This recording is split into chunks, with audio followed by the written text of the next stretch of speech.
إن الحمد لله نحمده ونستعينه ونستغفره ونؤمن به ونتوكل عليه ونعوذ بالله من شرور أنفسنا ومن سيئات أعمالنا من يهده الله فلا مضل له ومن يضلل فلا هادي له أي فلن تجد له وليا مرشدا ونشهد أن لا إله إلا الله وحده لا شريك له والذي لا ضد له ولا ند له لا مثل له ولا مثيل له لا وزير له ولا كفيل له لا شبه له ولا شبيه له لا ولد له ولا والد له وهو الواحد الفرد الصمد لم يلد ولم يولد ولم يكن له كفوا أحد ونشهد أن سيدنا ونبينا وحبيبنا وبشيرنا ونذيرنا وطبيبنا وطبيب أرواحنا وحبيبنا وحبيب ربنا محمدا عبد الله ورسوله أرسله بالحق بشيرا ونذيرا وداعيا إلى الله بإذنه وسراجا منيرا أما بعد فقد قال الله تعالى في كلامه المجيد وفي فرقان الحميد أعوذ بالله من الشيطان الرجيم بسم الله الرحمن الرحيم لقد كان لكم في رسول الله أسوة حسنة إن الله وملائكته يصلون على النبي يا أيها الذين آمنوا صلوا عليه وسلموا تسليما اللهم صل على محمد وعلى آل محمد كما صليت على إبراهيم وعلى آل إبراهيم إنك حميد مجيد اللهم بارك على محمد وعلى آل محمد كما باركت على إبراهيم وعلى آل إبراهيم إنك حميد مجيد আপনারা কেমন আছেন সবাই? আলহামদুলিল্লাহ। যিনি আমাদেরকে ভালো রেখেছেন, সুস্থ রেখেছেন, তিনি কে? আল্লাহ তাআলার আলিশান দরবারে আমরা সকলে শুকরিয়া দান কৃতজ্ঞ চিত্তে অবনত মস্তকে আমরা সকলে পড়ছি আলহামদুলিল্লাহ। দরুদ সালাম সর্বকালের সর্বযুগের সর্বশ্রেষ্ঠ মহামানব সৈয়দুল মুরসালিন খাতামুন নবীন ইমামুল মুরসালিন বিশ্বসভার সভাপতি আল্লাহর সৃষ্টির প্রধান আকর্ষণ বিশ্বনবী মুহাম্মদুর রাসূলুল্লাহ সাল্লাল্লাহু আলাইহি ওয়াসাল্লামের প্রতি আল্লাহুম্মা সাল্লিম আলাইহি আল্লাহুম্মা বারিক আলাইহি সম্মানিত উপস্থিতি, গত জুমায় আমি আলোচনা করেছিলাম আল্লাহর হাবিব সাল্লাল্লাহু আলাইহি ওয়াসাল্লামকে আল্লাহ তাআলা এমন 5টি জিনিস দিয়েছিল যে 5টি জিনিস আল্লাহ তাআলা পূর্বের কোনো নবীকে প্রদান করেন নাই। সুবহানাল্লাহ পড়েন। আজকে আল্লাহর হাবিব সাল্লাল্লাহু আলাইহি ওয়াসাল্লামের শাফাআত নিয়ে, আল্লাহর হাবিবের শ্রবণ শক্তি কেমন ছিল, দৃষ্টি শক্তি কেমন ছিল, আল্লাহর হাবিবের পাওয়ার এনার্জি কিরকম ছিল, এই সংক্রান্ত বর্ণনা সহিহ বুখারী এবং মুসলিম থেকে সংক্ষিপ্ত সময়ে যেগুলি আমি নোট করে নিয়ে এসেছি এখান থেকে আলোচনা হবে ইনশাআল্লাহ। ভূমিকাতে একটি কথা বলতে চাই, সেটি হচ্ছে যে আমেরিকা তার এত অস্ত্র আছে, শস্ত্র আছে, অ্যাটম বোম আছে, পারমাণবিক বোমা আছে, তারপরেও তার পরাজয়ের ইতিহাস, তার পরাজয় বেশি না কম? বেশি। আমেরিকা এই পর্যন্ত অনেকবার পরাজিত হয়েছে। সম্প্রতি তারা আবার আফগানিস্তান দখল করে সেখানে মুসলমানদের উপর বোম্বিং করে পুরো মধ্যপ্রাচ্যকে আবার অশান্তির দাবানলে ধাও ধাও করে সে জ্বালতে যাচ্ছে। আশা করি ইনশাআল্লাহ আল্লাহর রহমতে আল্লাহ যদি দয়া করে তাহলে এই বিশ্ব সন্ত্রাসী আমেরিকার সেই স্বপ্ন কখনো বাস্তবায়ন হবে না ইনশাআল্লাহ। 1941 সালে জাপান পার্ল হারবার আক্রমণ করেছে। আক্রমণ করে মার্কিন প্রশান্ত মহাসাগরীয় নৌবহরে বড় ধরনের হামলা করেছে। সেখানে আমেরিকার অসংখ্য ক্ষয়ক্ষতি হয়েছে। যদিও সেই কাপুরুষ তৎকালীন আমেরিকার শাসক জাপানের হিরোশিমা এবং নাগাসাকিতে বিরাট পারমাণবিক বোমা মেরে, দ্য লিটল বয় এবং প্যাটম্যান নামে 2টি অ্যাটম বোম মেরে হাজার হাজার লক্ষ লক্ষ মানুষকে হত্যা করে তার কাপুরুষতার প্রমাণ দিয়েছে। ঠিক কিনা বলেন?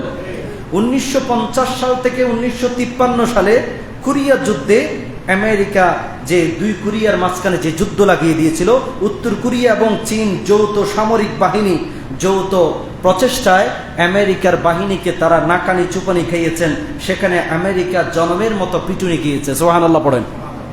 এবং 1955 সাল থেকে 1975 সালে ভিয়েতনাম যুদ্ধে সাবেক সোভিয়েত ইউনিয়ন এবং আরও চীনের সহযোগিতা নিয়ে সেখানেও তারা সেখানেও তাদের পিটুনি খেয়েছে এবং সেখানেও তারা বেইজ্জত হয়েছে। বিশাল সৈন্যবাহিনী থাকা সত্ত্বেও আমেরিকার সৈন্যবাহিনী পিছনে হটতে বাধ্য হয়েছিল। আপনারা সেই ইতিহাস জানেন। 1979 সালে ইরান বিপ্লবের সময় আমেরিকা তাদের 44 জন নাগরিককে বন্দী করেছিল। ইরানের তৎকালীন সরকার, ইসলামিক সরকার, সেখানেও আমেরিকা বেইজ্জত হয়েছে 1979 সালে। 2003 সালে ইরাক যুদ্ধে যদিও সাদ্দাম হোসেনকে তারা হত্যা করেছে, তারপরেও ইরাকের জনগণকে কি দমাতে পেরেছে? ইরাকের মুসলমানদেরকে কি দমাতে পেরেছে, পরাজিত করতে পেরেছে? কখনো সম্ভব হয়নি, কিয়ামত পর্যন্ত সম্ভব হবেও না ইনশাআল্লাহ। তারপরে দেখেন 2001 সাল থেকে 2021 সাল পর্যন্ত 20 বছরের যুদ্ধে আমেরিকা হাজার হাজার সৈন্য হারিয়েছে। আফগানিস্তান যুদ্ধে তাদের অস্ত্র শস্ত্র হারিয়েছে। এমনকি 20 বছরের যুদ্ধের ফলাফল হচ্ছে আমেরিকা তল্পি তল্পা সহ আটলান্টিক পাড়ি দিয়ে তারা আফগানিস্তানের জমিন থেকে পালাতে বাধ্য হয়েছে। ঠিক কিনা বলেন? তারা আবার এখন সম্প্রতি যে নতুন আরেকটি ষড়যন্ত্র আসছে, সেটি হচ্ছে যে আমেরিকার প্রেসিডেন্ট ডোনাল্ড ট্রাম্প সে আফগানিস্তানকে বলছে তোমাদের বাগরাম বিমানবন্দর, যেটা চীনের কাছাকাছি, চীনের পারমাণবিক শক্তিকে নিয়ন্ত্রণ করার জন্য, যে তোমাদের বাগরাম বিমানবন্দর আমাদেরকে দিয়ে দিতে হবে। যদি তোমরা, হে আফগানিস্তানের সরকার, তোমরা যদি আমাদেরকে তোমাদের বাগরাম বিমানবন্দর না দাও, তোমাদের কপালে দুঃখ আছে। গতকাল দেখলাম আফগানিস্তানের সরকার একটি বিবৃতি দিয়েছে। তারা বলছে গতবার তো কিছু জিনিসপত্র নিয়ে পালাতে পারছিলা, এবার যদি আফগানিস্তানের জমিনে আবার পা বাড়ানোর সাহস করো, দুঃসাহস দেখাও, আফগানিস্তানের 1 ইঞ্চি জমিন যদি দখল করার পায় তারা করো, তাহলে গতবার কিছু জিনিসপত্র নিয়ে পালাতে পারছিলা, এবারে তোমরা জিনিসপত্র তো দূরের কথা, নিজের জান নিয়েও আফগানিস্তানের জমিন থেকে পালাতে পারবা না। এখন একটু সুর নরম হয়েছি, এখন আবার সে লম্বা লম্বা কথা কয়। এই গত 3 দিন আগে দেখলাম সারা বিশ্বের সমস্ত গর্ভবতী নারীদেরকে ডোনাল্ড ট্রাম্প বলছে প্যারাসিটামল না খাওয়ার জন্য। সে পরে আবার দুঃখ প্রকাশ করছে। মানে কোন সময় সে কি বলে আবার পরে এটা উদ্রু করে। এইরকম পাগল একজনকে আমেরিকার শাসক বানিয়েছে। আমার মনে হয় আমেরিকার এই সাম্রাজ্য বেশি দিন টিকবে না, শীঘ্রই আমেরিকা এবং ইসরায়েলের সাম্রাজ্য পতন হবে ইনশাআল্লাহ। তারা ফিলিস্তিনের হাজার হাজার মানুষকে হত্যা করছে, প্রতিদিন সে গণহত্যা চালাচ্ছে। এই আন্তর্জাতিক অপরাধ আদালত ফিলিস্তিনের পক্ষে, গাজার পক্ষে শুধুমাত্র একটা বিবৃতি দিয়েছে, কিছু কথা বলেছে। এখন আমেরিকা আন্তর্জাতিক অপরাধ আদালতকেও তারা নিষেধাজ্ঞা দিয়েছে। এই জন্য বিশ্ব মুসলিম সম্প্রদায়কে কাঁধে কাঁধ মিলিয়ে মুসলমানদের সপক্ষে দাঁড়াতে হবে। আজকের সকালের খবর হচ্ছে, গতকাল খেবা খারা ইরানে ওই সৌদি আরবের মদিনায় মিসাইল হামলা করেছে 15 থেকে 16টা। আমি মনে মনে ভাবি এই কাজ হয়তো আমেরিকা করেছে, না হয় ইসরায়েল করেছে। পৃথিবীর কারো সাহস নাই আল্লাহর রাসূলের স্মৃতি বিজড়িত মদিনাতে হামলা করার, ঠিক কিনা বলেন? এই ঘটনার এবং এই হামলার তীব্র নিন্দা জানাই এবং আল্লাহর কাছে দোয়া করবেন আল্লাহ যেন বিশ্ব মুসলিম সম্প্রদায়কে কাঁধে কাঁধ মিলিয়ে মুসলমানদের সপক্ষে দাঁড়াতে পারে, মুসলিমদের সপক্ষে দাঁড়াতে পারে। আল্লাহ তৌফিক দান করুক, সকল বলুন আমিন। কোরআন আল কারীমে সূরাতুল আহজাবের একটি আয়াত আপনাদের সাথে তেলাওয়াত করেছি, সাথে নিয়ে চলুন সে আয়াতটি তেলাওয়াত করে নিই।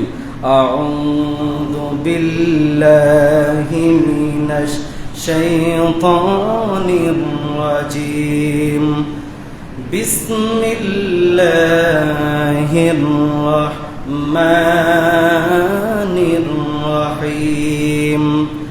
لقد كان لكم في رسول الله أسوة حسنة لمن كان يرجو الله واليوم الآخر وذكر الله كثيرا। বিতাড়িত মরদুদ শয়তানের ওয়াসওয়াসা থেকে পানাহ চেয়ে নিয়ে পরম করুণাময় আল্লাহ পাক রব্বুল আলামিনের নামে শুরু করছি। আল্লাহ বললেন, আয়াতটি হচ্ছে সূরাতুল আহজাবের আয়াত। কোন সূরার আয়াত? সূরাতুল আহজাব। আয়াত নম্বর হচ্ছে 21 নম্বর আয়াত এবং সূরা নম্বর হচ্ছে 33 নম্বর সূরা। আল্লাহ তাআলা বললেন, সারা পৃথিবীর সমস্ত মানুষকে বললেন যে তোমরা যারা পরকালীন জীবনকে ভয় করো, পরকালে হাসরের ময়দানে উত্থিত হবে এবং পরকালীন জীবন যে আছে এটা নিয়ে যারা ভয় করো, আমাকে যারা ভয় করো, যারা আমার জিকির বেশি বেশি করো, তোমাদের জন্য সবচেয়ে উত্তম আদর্শ হচ্ছে বিশ্বনবী মুহাম্মদুর রাসূলুল্লাহ সাল্লাল্লাহু আলাইহি ওয়াসাল্লামের জীবন আদর্শ। আল্লাহর হাবিবের পুরো জীবনটাই হচ্ছে তোমাদের জন্য আদর্শ। আমাদের আদর্শ কে? বিশ্বনবী মুহাম্মদুর রাসূলুল্লাহ। রব্বুল আলামিন বলেন, লাকাদ কানা লাকুম ফি রাসূলিল্লাহি উসওয়াতুন হাসানা। রব্বুল আলামিন বললেন, যারা পরকালীন জীবনকে ভয় করো, পরকালীন জীবনে হাসরের মাঠে যে একত্রিত হবা, কবর থেকে যে উত্থিত হবা, সেটাকে যারা ভয় করো এবং আল্লাহকে যারা ভয় করো, আমার জিকির যারা বেশি বেশি করো, তোমাদের জন্য নসিহা হচ্ছে, তোমাদের জন্য উপদেশ হচ্ছে, তোমাদের আদর্শ হবে বিশ্বনবীর জীবনী। তার মানে বিশ্বনবীর পুরো জীবনটাই হচ্ছে আমাদের জন্য আদর্শ। আমাদের আদর্শকে বিশ্বনবী মুহাম্মদুর রাসূলুল্লাহ সাল্লাল্লাহু আলাইহি ওয়াসাল্লাম। আপনি যদি রাষ্ট্রপ্রধান হন, শাসক হন, তাহলে রাষ্ট্র পরিচালনা করবেন, আর রাষ্ট্র পরিচালনার ক্ষেত্রে আদর্শ হবে কার? আমাদের নবী মুহাম্মদ সাল্লাল্লাহু আলাইহি ওয়াসাল্লাম। আপনি যদি ব্যবসায়ী হন, ব্যবসা পরিচালনার ক্ষেত্রে কার আদর্শ থাকা লাগবে? আমার নবী মুহাম্মদুর রাসূলুল্লাহ সাল্লাল্লাহু আলাইহি ওয়াসাল্লাম। আপনি যদি সোশ্যাল লিডার হন, তাহলে সামাজিক পরিচালনার নীতি, সমাজ পরিচালনার জন্য আদর্শ মেনটেন করতে হবে আমাদের নবী মুহাম্মদ সাল্লাল্লাহু আলাইহি ওয়াসাল্লাম। আপনি যদি বিচারক হন, বিচারকের আসনে সমাসীন হন, বিচারিক কার্য পরিচালনা করার ক্ষেত্রে আদর্শ হতে হবে বিশ্বনবী মুহাম্মদুর রাসূলুল্লাহ সাল্লাল্লাহু আলাইহি ওয়াসাল্লাম। কার্ল মার্কস, রুশু, ভলতেয়ার, তারপরে এই লেনিন, এটা আমাদের আদর্শ নয়। কোন নায়ক, নায়িকা, গায়ক, গায়িকা, ডান্সার, সেলিব্রিটি, ফুটবলার, ক্রিকেটার আমাদের আদর্শ নয়। আমাদের আদর্শ হচ্ছে মুহাম্মদুর রাসূলুল্লাহ। এই জন্য রব্বুল আলামিন বললেন, লাকাদ কানা লাকুম ফি রাসূলিল্লাহি উসওয়াতুন হাসানা। আল্লাহ বললেন, ওহে পৃথিবীর মানুষ, যারা আমাকে ভয় করো, যারা পরকালীন জীবনকে বিশ্বাস করো, যারা ভয় করো, আমাকে যারা বেশি বেশি জিকির করো, আমার স্মরণ যারা বেশি করো, তোমাদের জন্য একটি উপদেশ হচ্ছে, তোমাদের জীবনের টপ টু বটম, পা থেকে মাথা পর্যন্ত, গ্রাম অঞ্চল থেকে সংসদ ভবন পর্যন্ত, আন্তর্জাতিক পর্যায়ে সব কিছুতে আদর্শ হবে কোন নবী? আমাদের নবী মুহাম্মদ সাল্লাল্লাহু আলাইহি ওয়াসাল্লাম। এই জন্যে আমাদের নবী মুহাম্মদ সাল্লাল্লাহু আলাইহি ওয়াসাল্লামের আদর্শ যদি আমরা মেনে চলি, কিয়ামতের দিন বিভীষিকাময় মুহূর্তে, ভয়ঙ্কর মুহূর্তে আমরা সুপারিশ পাবো আমাদের নবীর। সুবহানাল্লাহ পড়েন। কিয়ামতের দিন আল্লাহর অনুমতি ছাড়া কেউ সুপারিশ করতে পারবে না। মান যাল্লাযী ইয়াশফাউ ইনদাহু ইল্লা বিইজনি, কে আছে এমন যে আল্লাহর অনুমতি ছাড়া আল্লাহর সামনে দাঁড়িয়ে তর্ক করে সুপারিশ করার কারো অধিকার আছে নাকি? একমাত্র আল্লাহ যাকে অনুমতি দিবেন সেই সুপারিশ করতে পারবে, এছাড়া কারো জবান খোলার কোনো সাধ্য। সমস্ত নবী পর্যন্ত হয়রান হয়ে যাবে। সমস্ত নবীরা বলবেন ইয়া নফসি ইয়া নফসি, আমার কি হবে, আমার কি হবে। একমাত্র নবী যিনি বলবেন ইয়া উম্মতি, আমার উম্মতের কি হবে, আমার উম্মতের কি হবে। সুবহানাল্লাহ বলেন। এই জন্য নবীর যদি সুপারিশ পেতে চান, জীবনের প্রতিটি ক্ষেত্রে, জীবনের প্রতিটি সেক্টরে আদর্শ মানতে হবে কোন নবীকে? আমাদের নবী মুহাম্মদ সাল্লাল্লাহু আলাইহি ওয়াসাল্লাম। তাহলে আপনি সুপারিশ পাবেন। আমাদের নবীজির সুপারিশ হচ্ছে দুই প্রকার। কয় প্রকার? একটা হচ্ছে শাফাআতে কুবরা। শাফাআতে কুবরা মানে হচ্ছে এমন সুপারিশ যেই সুপারিশটি মাকামে মাহমুদে আল্লাহর হাবিব সাল্লাল্লাহু আলাইহি ওয়াসাল্লাম সেজদায় লুটিয়ে পড়বেন। আল্লাহ বলবেন, নবী হে মাথা উঠান, আপনি পৃথিবীতে আপনাকে যে রেসালাতের দায়িত্ব দিয়ে পাঠিয়েছি, অনেক খেলেছেন, অনেক নির্যাতন সহ্য করেছেন, কাফেররা আপনার উপর আক্রমণ করেছে, আপনাকে হত্যার ষড়যন্ত্র করেছে, আপনাকে অনেকবার শ্বাসরোধ করে হত্যার ষড়যন্ত্র করেছিল, বাঁচানোর মালিককে, কিন্তু তারা পারে নাই। আজকের দিন কান্নাকাটির কোনো দিন নয়। আপনি মাথা উঠান, আপনি আজকে যাই আমার কাছে প্রস্তাব করবেন, অ্যাপ্লিকেশন করবেন, আপনার অ্যাপ্লিকেশন অ্যাকসেপ্টেড হবে, কবুল করা হবে। সুবহানাল্লাহ পড়েন। আল্লাহর হাবিব মাকামে মাহমুদ থেকে মাথা উঠাবেন, সেজদা থেকে মাথা উঠাবেন, রব্বুল আলামিনের কাছে সুপারিশ করবেন, আল্লাহ আপনি বিচার শুরু করেন। রব্বুল আলামিন সাথে সাথে বিচার শুরু করবেন। এটা হচ্ছে শাফাআতে কুবরা। শাফাআতে কুবরা। আরেকটা হচ্ছে শাফাআতে সুগরা, ছোট সুপারিশ। যেই সুপারিশটি দিয়ে আল্লাহ তাআলা আমাদেরকে, যেই নবীর সুপারিশ দিয়ে, যেই ছোট সুপারিশের মাধ্যমে আমরা জাহান্নামের আগুন থেকে মুক্তি পাবো, সুপারিশ করবেন বিশ্বনবী মুহাম্মদুর রাসূলুল্লাহ সাল্লাল্লাহু আলাইহি ওয়াসাল্লাম। সুপারিশ কয় প্রকার? দুই প্রকার, শাফাআতে কুবরা, শাফাআতে সুগরা। প্রথম সুপারিশের কারণে হাসরের মাঠে বিচার সংগঠিত হবে। দ্বিতীয় সুপারিশের কারণে গুনাহগার উম্মত, যারা আল্লাহর হাবিব সাল্লাল্লাহু আলাইহি ওয়াসাল্লাম বললেন যারা আল্লাহর সাথে শিরক করবে না, কবিরা গুনাহ করেছে, তাদেরকে আমি সুপারিশ করে জান্নাতে ঢুকিয়ে দেব। সুবহানাল্লাহ পড়েন। আবার সাহাবায়ে কেরাম প্রশ্ন করলেন, ইয়া রাসূলুল্লাহ, কাদের জন্য আপনি সুপারিশ করবেন, তারা কারা? আল্লাহর হাবিব বললেন, তোমাদের জন্য আমি সংক্ষিপ্ত একটি আমল শিখিয়ে দিচ্ছি। কোন ব্যক্তি যদি আজানের পরে এই দোয়াটি পড়ে, আল্লাহুম্মা রাব্বা হাযিহিদ দাওয়াতিত তাম্মা والصلاة القائمة آت محمدا الوسيلة والفضيلة وبعثه مقاما محمودا الذي وعدته إلا حلت له شفاعتي يوم القيامة سبحان الله পড়েন। আল্লাহর হাবিব বললেন, যে ব্যক্তি আজানের পরে এই দোয়াটি পড়বে, সেই দোয়াটি মুখস্থ আছে না নাই?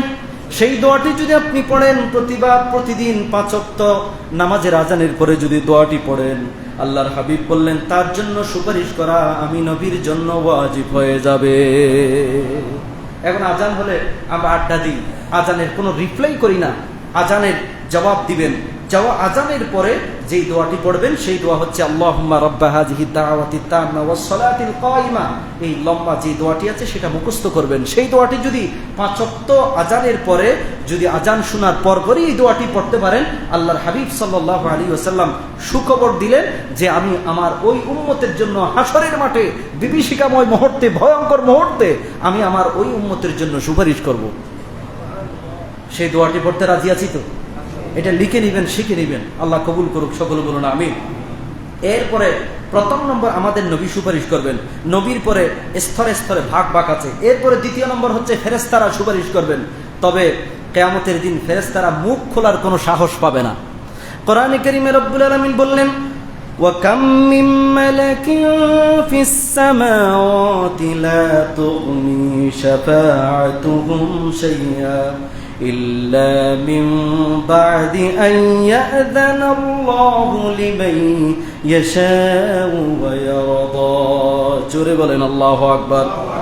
রব্বুল আলামিন বললেন, আমার হাজার হাজার লক্ষ লক্ষ ফেরেশতা আছে, কিয়ামতের দিন কোন ফেরেশতা মুখ খোলার কোনো সাহস পাবে না, সুপারিশ করার কোনো সাহস পাবে না। তবে যাকে আমি অনুমতি দিব, যার প্রতি আমি রাজি থাকব, সেই ফেরেশতা আমার ওই নবীর উম্মতের জন্য সুপারিশ করতে পারবে। ফেরেশতারাও সুপারিশ করতে পারবে না, কারণ জাহেলি যুগের কাফেররা মনে করত আমরা যদি আমার মূর্তির আরাধনা করি, আমাদের যে হাতে বানানো খোদার যদি আরাধনা করতে পারি, ইবাদত করতে পারি, তাহলে আমাদের এই মূর্তি, আমাদের এই বানানো তথাকথিত খোদা এবং আল্লাহর যে ফেরেশতাদেরকে তারা আল্লাহর কন্যা মনে করত, আল্লাহর মেয়ে মনে করতো। নাউযুবিল্লাহ। ফেরেশতারা এবং আমাদের হাতে বানানো মূর্তিগুলি আমাদেরকে আল্লাহর কাছাকাছি পৌঁছিয়ে দেবে, আমাদের জন্য সুপারিশ করবে। আল্লাহ বললেন না, হাজার হাজার লক্ষ লক্ষ ফেরেশতা আছে, সেই ফেরেশতাগুলি কোনো মানুষের জন্য সুপারিশ করতে পারবে না।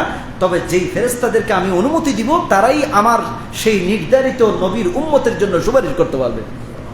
ফেরেশতারা পর্যন্ত সেই দিন বিপদে পড়ে যাবে, ফেরেশতারা সেই দিন অসহায় হবে। তবে যাদেরকে অনুমতি দিবে তারাই সুপারিশ করতে পারবে। ক্বালা ইবনে উসাইমিন কামা খাবরিয়া লিত-তাকসীর কাম মিন মালাকিন মানি আই কাসীরুম মিনাল মালায়েকা। পৃথিবীতে আল্লাহ যত ফেরেশতা আছে, আরশ বহনকারী যত ফেরেশতা আছে, যত হাজার হাজার ফেরেশতা আছে, কারো বাপের সাধ্য নাই আল্লাহর সামনে কোন নবীর উম্মতের জন্য, আমার নবীর উম্মতের জন্য সুপারিশ করা। একমাত্র আল্লাহ যাকে অনুমতি দিবেন সেই আল্লাহর সামনে সুপারিশ করতে পারবে। সুবহানাল্লাহ পড়েন।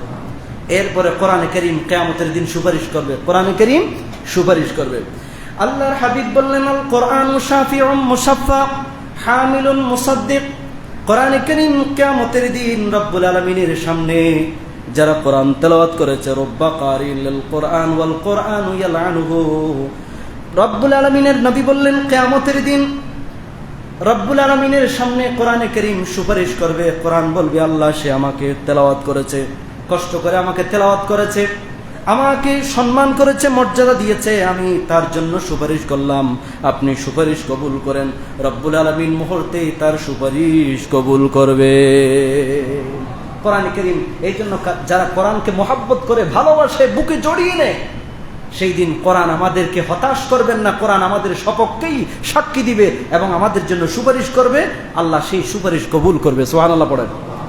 আর কোরআনের সাথে যারা বেয়াদবি করবে, তারা যত বড় হিরো হোক না কেন, যত বড় জ্ঞানী আর বিলিয়নিয়ার মিলিয়নিয়ার যত সম্পদশালী হোক না কেন, হাসরের মাঠে আল্লাহ তাআলা তাদের মান সম্মান যশ খ্যাতি মাটির সাথে মিশিয়ে দিবেন। ঠিক কিনা বলেন?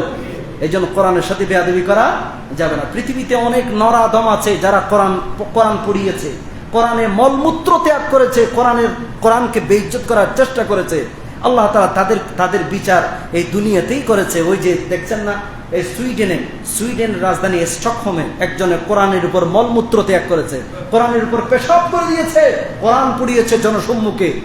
ওই কত বছর আততায়ীর গুলিতে তাকে নির্মমভাবে শেষ করে দিয়েছে, তাকে একদম তার বুকটা ঝাঁঝরা করে দিয়েছে। আসলে সে কোনো আততায়ী নয়, নিশ্চয়ই সে আল্লাহর সৈনিক, নিশ্চয়ই সে আল্লাহর পক্ষ থেকে কোনো সৈনিক আসছে যে কোরআনকে বেইজ্জত করেছে, এই জন্য তাকে শাস্তি দেওয়ার জন্য। সুবহানাল্লাহ পড়েন। এই জন্য যারা কোরআনের সাথে কোরআনের সাথে যারা বেয়াদবি করবে, নবীর সাথে যারা বেয়াদবি করবে, ইসলামের সাথে যারা বেয়াদবি করবে, ইসলামের সাথে যারা কটূক্তি করবে, তাদেরকে আল্লাহ তাআলা পৃথিবীর জমিনেও বেইজ্জত করবেন, পরকালীন জীবনেও বেইজ্জতি আছে না নাই? দেখছেন না কত লম্বা লম্বা কথা বলছে। এখন কি তারা দেশে আছে নাকি? কোরআন, রাষ্ট্রধর্ম ইসলাম থাকতে পারবে না। সংবিধান থেকে বিসমিল্লাহ মুছে দিতে হবে। আল্লাহ তাআলা তাদের জীবন থেকে বাংলাদেশটাই মুছে দিয়েছে। আমরাই আছি, তাওহীদপন্থী যারা আছি, আমরা আছি। কিয়ামত পর্যন্ত যারা এই কোরআনকে যারা অসম্মান করবে, কিয়ামত পর্যন্ত আল্লাহ তাআলা সেই সমস্ত জাতিগুলিকে বেইজ্জত করবে, তাদের সেই বেইজ্জতি থেকে কেউ রক্ষা করতে পারবে না। তাহলে বন্ধুগণ, হাসরের মাঠে শাফিউ মুশাফফা, কোরআন আমাদের পক্ষে কি দিবে? সাক্ষী দিবে, আমাদের জন্য সুপারিশ করবে। এমন সুপারিশ যে সুপারিশটি আল্লাহ তাআলা মুহূর্তে কবুল করে নেবেন। সুবহানাল্লাহ পড়েন। এরপরে শহীদ মানে ইসলামের জন্য, ধর্মের জন্য, কোরআনের জন্য, আল্লাহর দ্বীনকে জমিনে প্রতিষ্ঠা করার জন্য যারা জীবন দেন, ওনারা হচ্ছেন শহীদ। ওনারা হচ্ছেন কি? আজকাল তো রাস্তাঘাটে শহীদ হয়, দেখছেন না? নারায়ণ মারা গেছে হিন্দু নামে, হিন্দু, তার নামের শুরুতেও শহীদ লেখা হয়। সে কি শহীদ? সে কখনো শহীদ হবে না। ইসলামের জন্য, ধর্মের জন্য, কোরআনের জন্য যারা নিজের জীবনকে বিলিয়ে দেয়, ওনারা হচ্ছেন শহীদ। আর শহীদদের রক্ত জমিনে পড়ার আগে আগে আল্লাহ তাআলা তাদের জিন্দেগির সমস্ত গুনাহ তাকে ক্ষমা করে দেন। শুধু তাই নয়, কিয়ামতের দিন শহীদরা তাদের পরিবার পরিজনদের থেকে 70 জনকে সুপারিশ করে জান্নাতে ঢুকিয়ে দিবেন। আল্লাহর হাবিব বললেন, ক্বালা রাসূলুল্লাহ সাল্লাল্লাহু আলাইহি ওয়াসাল্লাম লিশ-শাহীদি ইনদাল্লাহি সিত্তু খিসাল। রব্বুল আলামিন শহীদদেরকে বিশেষ 6টি মর্যাদা দিয়েছেন। সর্বশেষ হচ্ছে ওয়ায়ুশাফাউ ফি 70 মিন আকারিবিহি, শহীদরা তার পরিবারের পরিজনের 70 জনকে সুপারিশ করে জাহান্নাম থেকে মুক্ত করে জান্নাতে ঢুকিয়ে দিতে পারবে। এই পাওয়ার দিবেন কে? এই জন্য ইসলামের সপক্ষে শহীদ হতে রাজি আছি তো আমরা? আমাকে শহীদ করে সেই মিছিলে শামিল করে নিও, যেই মিছিলের নেতা আমির হামজা, খোবাইব খাবাব, আল্লাহর ছিল যারা অতি প্রিয়, শামিল করে নিও। আমিন। এই জন্য শহীদ হতে পারলে আল্লাহ তাআলা আপনার জিন্দেগির সমস্ত গুনাহ থেকে ক্ষমা করে দিবেন এবং আপনি আপনার পরিবার পরিজন থেকে 70 জনকে সুপারিশ করে জান্নাতে ঢুকাতে পারবেন। সুবহানাল্লাহ। এরপরে রোজা, আপনি যে আল্লাহর সন্তুষ্টির জন্য রোজা রেখেছেন, সারা দিন না খেয়ে থেকেছেন, পিপাসার্ত ক্লান্ত শ্রান্ত হৃদয় কত কষ্ট করে রোজা রেখেছেন, কার সন্তুষ্টির জন্য?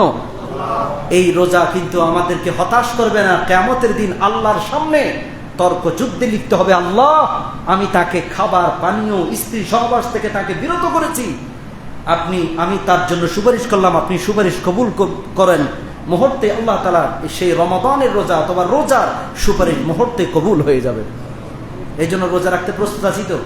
অন্তত না পারলে প্রতি মাসে 3 দিন রোজা রাখবেন, বিশেষ করে প্রতি সোমবার রোজা রাখার চেষ্টা করবেন। কারণ আল্লাহর হাবিব সাল্লাল্লাহু আলাইহি ওয়াসাল্লাম প্রতি সোমবারে কি রাখতেন? রোজা রাখতেন। সাহাবায়ে ইকরাম প্রশ্ন করলেন, ইয়া রাসূলুল্লাহ প্রতি সোমবার কেন রোজা রাখেন? হুজুর বললেন, যালিকা ইয়াউমুন বুলিতু ফীহি ওয়া ইয়াউমুন বুইসতু ফীহি, এই দিনেই আমি জন্মগ্রহণ করেছি, এই দিনেই আল্লাহ তাআলা প্রথম ওহী নাজিলের সূচনা সোমবার দিনেই আল্লাহ তাআলা আমার উপর করেছেন। সুবহানাল্লাহ পড়েন। এই জন্য সোমবার দিন কি রাখবেন? রোজা রাখবেন। পারলে সোমবার এবং বৃহস্পতিবার, এই সোমবার বৃহস্পতিবার বান্দার আমলগুলি আল্লাহর কাছে উঠিয়ে নেওয়া হয়। সোমবার এবং বৃহস্পতিবার রোজা রাখবেন। রোজা আপনাকে হাসরের মাঠে হতাশ করবে না। সেই রোজা সিয়াম আল্লাহর কাছে সুপারিশ করবে এবং মুহূর্তে আল্লাহ তাআলা সেই রোজার সুপারিশ কবুল করবেন। আরেকটি সর্বশেষ হচ্ছে আল জানাজা, জানাজার নামাজ। আল্লাহর হাবিব বললেন, মা মিন মাইয়াতিন ইউসাল্লি আলাইহি উম্মাতুম মিনাল মুসলিমিন ইউবাল্লিগুনা আন ইয়াকুনু মিয়াতান ইয়াশফাউনা ইল্লা শাফাউ ফীহি। নাসাই শরীফের হাদিস। আল্লাহর হাবিব বললেন, যেই মুসলমানের জানাজায় 100 মানুষ উপস্থিত হয়েছে, সে 100 মানুষ যদি ওই মাইয়তের জন্য দোয়া করে সুপারিশ করে মুহূর্তেই কবুল করে নেন কে? এই জন্য জানাজার সালাতে যত মানুষ বেশি হবে, যত মুসলমান মুসল্লির সংখ্যা বেশি হবে, তত মাইয়তের জন্য উপকার বেশি না কম? আল্লাহর হাবিব নাসাই শরীফের হাদিস, যে যেই জানাজায় 100 মানুষ উপস্থিত হয়েছে, জানাজার সালাত আদায় করেছে, প্রত্যেকেই ওই মাইয়তের জন্য দোয়া করেছেন, ওই মারহুমের জন্য দোয়া করেছেন। আল্লাহর নবী বললেন, সেই তাদের দোয়া কখনো বৃথা যায় না, তাদের সুপারিশ কখনো বৃথা যায় না, তাদের দোয়া কখনো বৃথা যায় না, তাদের দোয়া কবুল করা হয়। সুবহানাল্লাহ। তাহলে সর্বপ্রথম নবী, তারপরে মালাইকা, কোরআন আল করিম, শহীদ, সিয়াম, আল জানাজা। এই জানাজার নামাজের মাধ্যমেও মাইয়তের গুনাহ মাফ হয়। এই সুপারিশ সংক্রান্ত ধারণা আমাদেরকে থাকা লাগবে। কিন্তু আজকাল তো বিভিন্ন দরবার থেকে, বিভিন্ন ওই মাজারের খাদেমদের পক্ষ থেকে এই জান্নাতের টিকিট বিক্রি করা হয়। এই দরবারের মুরিদ হতে পারলেই জান্নাতের টিকিট নিশ্চিত হওয়া যাবে। বিষয়টি কি তাই? জান্নাত কি তোমার মামুর বাড়ি নাকি শ্বশুর বাড়ি যে হুট করে জান্নাতে ঢুকে যাবা? আল্লাহ বললেন, আমি কি তোমাদেরকে পরীক্ষা করব না? এত কষ্ট করে বিসিএস পরীক্ষার জন্য এত প্রাণান্তকর প্রচেষ্টা করেছে, কঠোর পরিশ্রম করেছে, অবশেষে সে বিসিএস এ টিকেছে। পড়াশোনা না করে কি কেউ বিসিএস এ টিকে? পড়াশোনা না করে যেমন পরীক্ষায় কোনো ভালো রেজাল্ট করা যায় না, তেমনি ভাবে দুনিয়াতে ত্যাগ, তিতিক্ষা, ঈমান, আল্লাহর উপর ঈমান এবং আল্লাহর দ্বীনকে জমিনে প্রতিষ্ঠা করার জন্য চেষ্টা ছাড়া জান্নাতে যাওয়া সহজ হবে না, জান্নাতে যাওয়া যাবে না। আল্লাহ বললেন যে জান্নাতে যেতে হলে আমি তোমাদেরকে অবশ্যই পরীক্ষা করব। তাহলে আল্লাহর হাবিব সাল্লাল্লাহু আলাইহি ওয়াসাল্লাম কিয়ামতের দিন আমাদের জন্য কি করবেন? সুপারিশ করবেন, শাফাআতে সুগরা। আল্লাহর হাবিব বললেন, হযরত আবু মুসা আল-আশআরী থেকে বর্ণিত, আল্লাহর হাবিব বললেন, খুয়্য়িরতু বাইনা শাফা ওয়া বাইনা ইয়াদখুলা নিসফা উম্মাতিল জান্নাহ ফাখতারতু শাফা। রব্বুল আলামিন আমাকে দুইটা অপশন দিয়েছেন। কয়টা অপশন? এক নম্বর হচ্ছে খ অপশন, দ্বিতীয় নম্বর খ option. A option, B option. রব্বুল আলামিন বললেন, ও নবী, আপনি কি সুপারিশ নিবেন নাকি আপনার অর্ধেক উম্মতকে আপনি জান্নাতে ঢুকাবেন? আল্লাহর হাবিব বললেন, আমার অর্ধেক উম্মত যদি জান্নাতে যায়, বাকি অর্ধেক উম্মতের কি অবস্থা হবে, তাদের কি পরিণতি হবে? আল্লাহর হাবিব বললেন, আমি অর্ধেক উম্মত জান্নাতে নিতে চাই না, আমি সুপারিশ নিব। কিয়ামতের দিন আমি সুপারিশ করে আমার অধিকাংশ উম্মতকে জান্নাতে ঢুকিয়ে দিব। হুজুরকে বললেন, আবার বলছি, হুজুরকে বললেন, হুজুর, আল্লাহ তাআলা বললেন, হে নবী, আপনাকে দুইটা অপশন দেওয়া হয়েছে, অপশন এ, অপশন বি। প্রথম নম্বর অপশন হচ্ছে আপনি সুপারিশ পাবেন, সুপারিশের অধিকার পাবেন হাসরের মাঠে, অথবা আপনি আপনার অর্ধেক উম্মতকে জান্নাতে ঢুকানোর পাওয়ার আপনাকে দেওয়া হবে। আপনি কোনটা নেবেন? হুজুর বললেন, অর্ধেক না, আমি সুপারিশ নিব। এই সুপারিশ নামক হাতিয়ার ব্যবহার করে কিয়ামতের দিন আমার অসংখ্য গুনাহগার উম্মতকে জান্নাতে সেই দিন সুপারিশ করে জান্নাতে ঢুকিয়ে দিব। সুবহানাল্লাহ পড়ে। তবে ফাহিয়া নাইলাতুন ইনশাআল্লাহ মান মাতা মিন উম্মতি লা ইউশরিক বিল্লাহি শাইয়া। যেই উম্মত আল্লাহর সাথে শিরক করবে না, বেদাত করবে না, শিরক করবে না, মাজারে সেজদায় লুটিয়ে পড়বে না, নতুন নতুন বেদাত সৃষ্টি করবে না, তারাই তাদের জন্য আমার সুপারিশ কার্যকর হবে, বাকিদের জন্য আমার সুপারিশ কার্যকর হবে না। আমি তাদেরকে আমার সামনে থেকে হটিয়ে দেব, তাদেরকে আমার সামনে থেকে হটিয়ে দিব। কারণ যারা বেদাত করবে, শিরক করবে, তাদের সুপারিশ, আমার সুপারিশ তাদের জন্য কোনো কার্যকারিতা নিয়ে আসবে না, কোনো কার্যকর হবে না। আল্লাহর হাবিব সাল্লাল্লাহু আলাইহি ওয়াসাল্লাম সেই দিন সুপারিশ করবে। সুপারিশ করার পরে সর্বপ্রথম যেই দলটি জান্নাতে ঢুকবে, সেই জান্নাতীদের সংখ্যা হচ্ছে ৭০,০০০। কত হাজার? ৭০,০০০।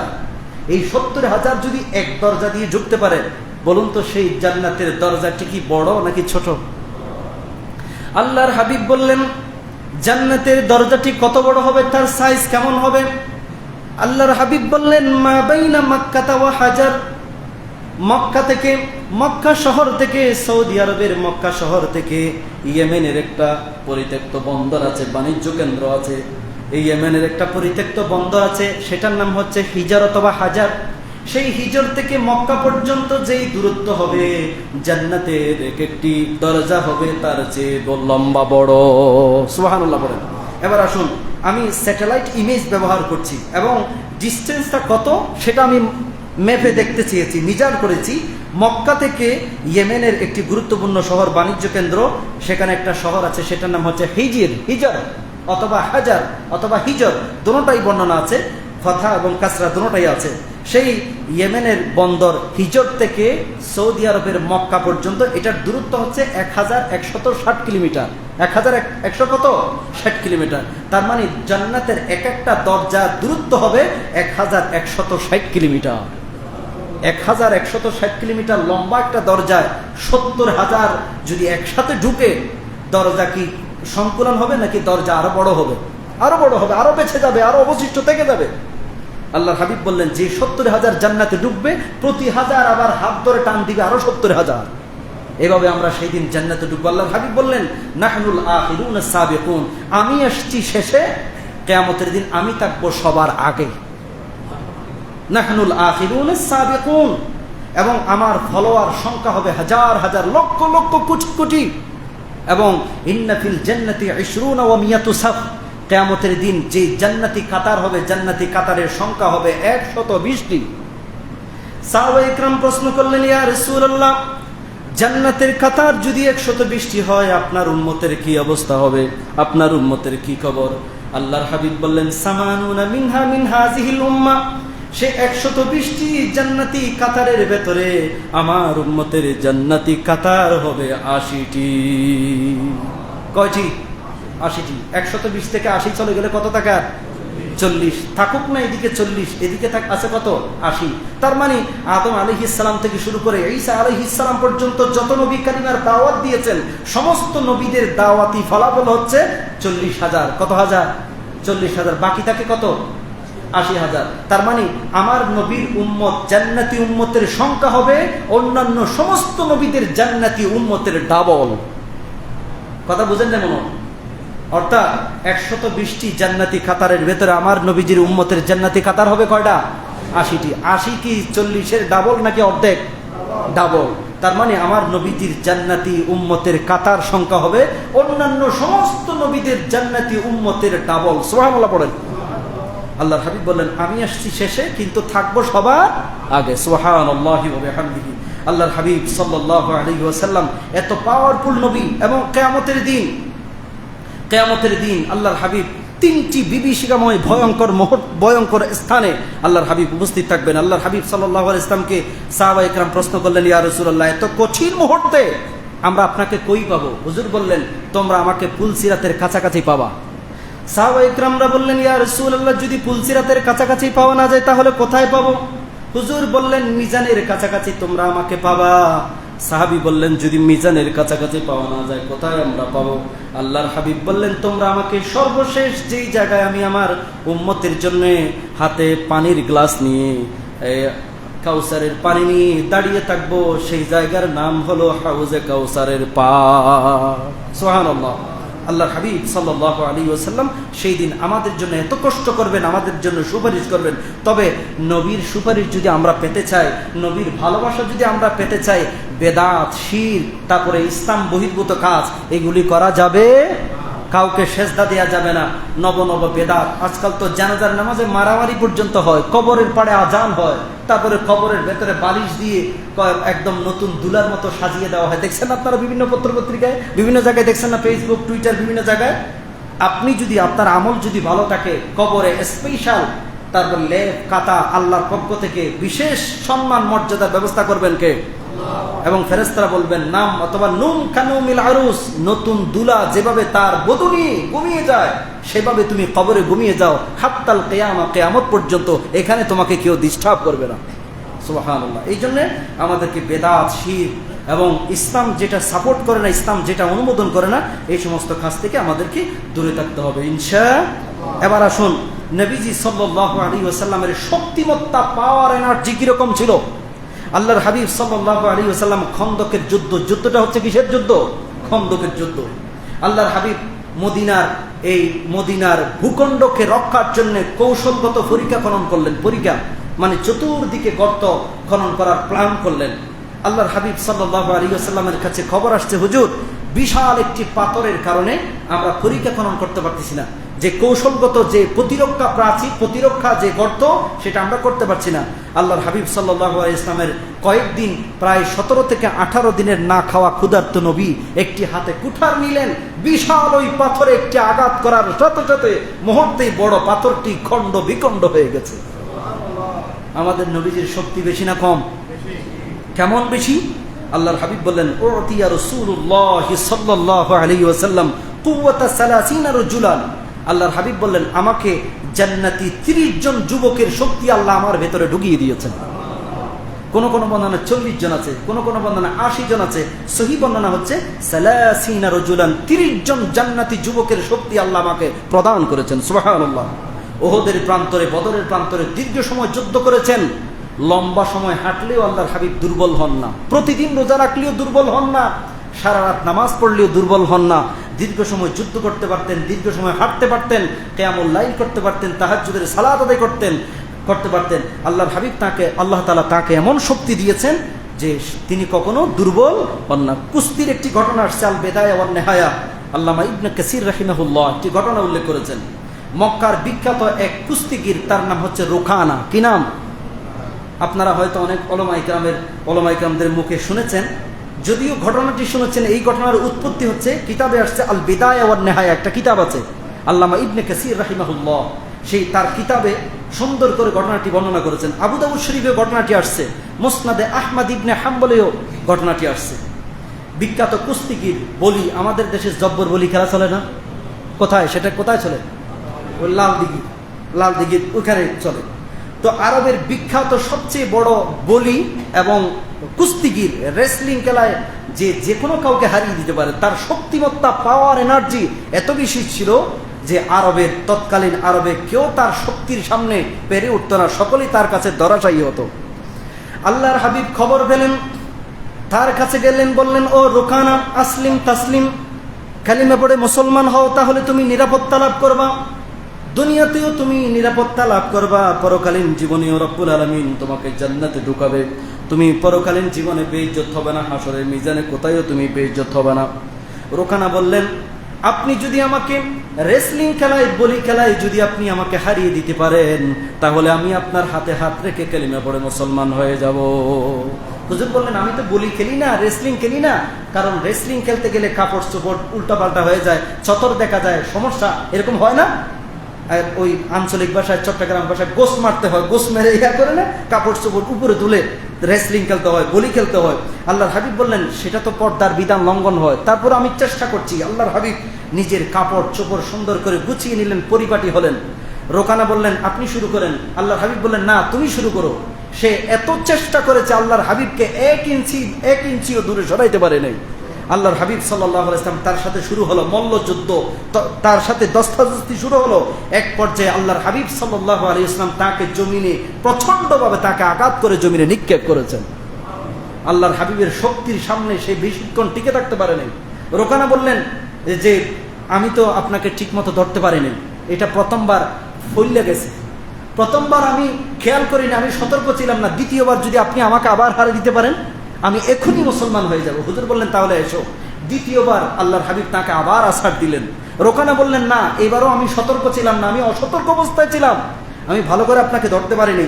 আপনি যদি তৃতীয়বার আমাকে আছাড় দিতে পারেন, আমি এক্ষুনি মুসলমান হয়ে যাব।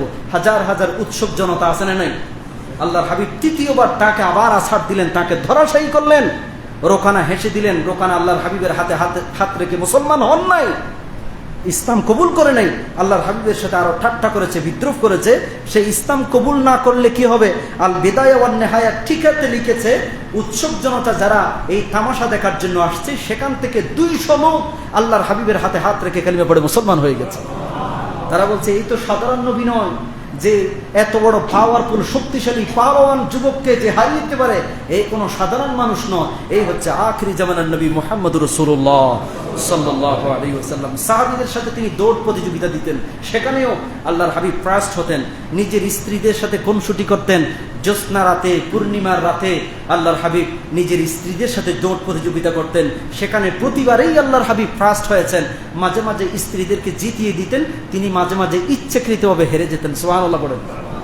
আপনিও আপনার স্ত্রীদের সাথে, বাবির সাথে, চাচির সাথে জ্যোৎস্না রাতে খেলবেন, এই দৌড় প্রতিযোগিতা দিবেন, তবে এমন দৌড় প্রতিযোগিতা দিবেন না যাতে হাত পা ভাঙি যায়। একটু সতর্কতার সাথে খুনসুটি করবেন, তারপরে তার প্রশংসা করবেন। এটা হচ্ছে সুন্নতে নববী। সুবহানাল্লাহি ওয়া বিহামদিহি। হযরত আনাস বললেন, আল্লাহর হাবিব সাল্লাল্লাহু আলাইহি ওয়াসাল্লামের স্ত্রী ছিল 13 জন, 2 জন দাসী সহ। আল্লাহর হাবিবের স্ত্রী ছিল 11 জন, 11 জনের সাথে আরো 2 জন, মোট 13 জন। খাদিজা বিনতে কুয়াইলিদ, সাউদা বিনতে জামা, আয়েশা রাদিয়াল্লাহু তাআলা আনহা, হাফসা বিনতে ওমর, জাইনাব বিনতে খুজাইমা, জাইনাব বিনতে জাহাশ, উম্মে সালামা, জুয়াইরিয়া বিনতে আল হারিস, রামালা বিনতে আবু সুফিয়ান, মাইমুনা বিনতে আল হারিস, সাফিয়া বিনতে খুয়াই ইবনে আখতাব। এই 11 জন স্ত্রী, বাকি 2 জন দাসী। আল্লাহর হাবিবের স্ত্রীর সংখ্যা ছিল 13 জন। কয়জন? 13 জন। আল্লাহর হাবিব তাদের সাথে ব্যালেন্স করতেন এবং তাদেরকে সুন্দরভাবে পরিচালনা করতেন। কোন স্ত্রী আল্লাহর হাবিবের কোন দোষ ত্রুটির ব্যাপারে, কোনো কিছুর ব্যাপারে কখনো নালিশ করে নাই। সুবহানাল্লাহি ওয়া বিহামদিহি। আল্লাহর হাবিবের শক্তিমত্তা, পাওয়ারফুল এনার্জি ছিলেন আল্লাহর হাবিব। সাধারণ মানুষের মতো নয়, আমাদের মতো নয়। এই শক্তি দিয়েছেন কে? আল্লাহর হাবিব সাল্লাল্লাহু আলাইহি ওয়াসাল্লাম। এবার আসুন, আল্লাহর হাবিবের দৃষ্টি শক্তি কেমন ছিল, এটা বলে শেষ করে দিচ্ছি। আল্লাহর হাবিবের দৃষ্টি শক্তি কেমন ছিল? হাদিসটি আসছে বুখারীতে, মুসলিমে, তিরমিজি, নিসাই, ইবনে মাজাহ, মুয়াত্তা ইমাম মালিক, মিশকাত শরীফে হাদিসটি আসছে। হযরত আবু হুরায়রা থেকে বর্ণিত। হযরত আবু হুরায়রা থেকে বর্ণিত, তিনি বললেন, আমরা আল্লাহর হাবিবের ইমামতিতে যোহরের সালাত আদায় করলাম। ওয়া ফি মুআখিরিস সুফুফ রাজুলুন ফাআসা সালাহ। আমরা নামাজ আদায় করলাম, আমাদের মধ্য থেকে একজন ভাই, একজন মুসল্লি নামাজের মধ্যে ভুল করেছে। কি করেছে? নামাজের মধ্যে ভুল করেছে। ফালাম্মা সাল্লামা নাদাহু রাসূলুল্লাহ সাল্লাল্লাহু আলাইহি ওয়াসাল্লাম। আল্লাহর হাবিব সালাম ফিরালেন এবং যে নামাজে ভুল করেছে তাকে বললেন, ইয়া ফুলান ইবনে ফুলান, ও হে অমুকের বেটা অমুক, আফালা তাত্তাকিল্লাহ, তুমি কি আল্লাহকে ভয় করো না? আলা তারা কাইফা তুসাল্লি, তুমি কিভাবে নামাজ আদায় করছো? আল্লাহর হাবিব সামনে কাবা কেন্দ্রিক, কাবাকে সামনে নিয়ে সালাত আদায় করছে, পেছনে কোনো মুসল্লি ভুল করলে জানার কথা না, জানার কথা। মনে করেন আমি জুমার সালাত পড়াচ্ছি, পেছনে কোনো একটা মুসল্লি কিছু ভুল করে ফেলেছে, ভুল তো হয়ই আর ভুল হবেই, কেউ একজন ভুল করে ফেলেছে, আমি কি কখনো দেখবো? দেখার কোনো শক্তি আছে? কারণ আমি সামনে দেখি কাবা কেন্দ্রিক সালাত, কাবার দিকে হয়ে সালাত আদায় করছি। আল্লাহর হাবিব সাল্লাল্লাহু আলাইহি ওয়াসাল্লামের ইমামতিতে নামাজটি হচ্ছে জোহরের সালাত। কিসের সালাত? জোহরের সালাত। আল্লাহর হাবিব সালাম পেরালেন, সালাম পেরানোর পরে একজনকে বললেন, এই অমুকের বেটা অমুক, এদিকে এসো, এদিকে এসো, আসো আসো, কাছে আসো। আল্লাহর হাবিব বললেন, তুমি কিভাবে সালাত আদায় করছো? এটা কোন ধরনের সালাত? তুমি কি আল্লাহকে ভয় করো না? তুমি কি মনে করছো যে তুমি কি করছো এটা আমি দেখি না? ওয়াল্লাহি ইন্নী লা আরা মিন খালফি কামা আরা মিন বাইনি ইয়াদাইয়া, আল্লাহর কসম আমি সামনে যেভাবে দেখি পেছনে তার চেয়েও বেশি দেখি। হাদিসটি মিশকাত শরীফের হাদিস, বাবু সিফাতিস সালাহ, সেখানে আপনারা হাদিসটি পাবেন। আল্লাহর হাবিব বললেন, তোমরা কে কোন জায়গায় চুলকাইছো, কে কোন জায়গায় ওইদিকে ঘুরছো, এবং কে কোন জায়গায় খুশু হুজুর 12টা বাজিয়েছো, নামাজের সুন্নাহ ওয়াজিব তরক করেছো, আমি সবকিছু দেখতে পাই। এখন থেকে তোমরা সালাত আদায় করবে খুশু হুজুর সাথে, এবং নামাজে কোন অবস্থায় কোনো ভুল ত্রুটি করা যাবে না। আল্লাহর হাবিব সাল্লাল্লাহু আলাইহি ওয়াসাল্লাম এভাবেই আল্লাহ তাআলা বিশেষ তাকে একটি পাওয়ার দিয়েছেন। মুফাসসিরিন ইকরাম বলেছেন, আল্লাহর হাবিবের পেছনে একটা সিসি ক্যামেরার মতো একটা পাওয়ারফুল ক্যামেরা ছিল, সেটার নাম হচ্ছে মোহরে নবুয়ত। সেটার নাম কি? মোহরে নবুয়ত। কারিজিল হিজলা হাজালা, কবুতরের ডিমের মতো, গোস্তের টুকরার মতো পেছনে একটা মোহরে নবুয়ত ছিল। সাহাবা ইকরামদের মধ্যে অনেকেই দেখেছেন। হযরত আনাস বললেন, আমি হুজুরের মোহরে নবুয়তটি হাতে ধরে স্পর্শ করে দেখেছি, সেটা কবুতরের ডিমের মতো। সুবহানাল্লাহ পড়েন। আল্লাহর হাবিব যখন সালাত আদায় করতেন, সেই মোহরে নবুয়তের মাধ্যমে তিনি সবকিছু পর্যবেক্ষণ করতেন। সুবহানাল্লাহ। তার মানে এই নয় যে সেটা সিসি ক্যামেরা না, সিসি ক্যামেরার মতো তিনি সবকিছু অবলোকন করতেন। ক্লোজ সার্কিট সিসি ক্যামেরার মতো সবকিছু তিনি দেখতেন। সালাতের পরে তিনি সবকিছু সংশোধন করে দিতেন এবং খুলে খুলে বন্দনা করতেন। সুবহানাল্লাহ। যাই হোক, আগামী জুমায় আরো কিছু গুরুত্বপূর্ণ কথা ছিল, আপনাদেরকে শেয়ার করবো। আসসালামু আলাইকুম ওয়া রাহমাতুল্লাহি ওয়া বারাকাতুহু।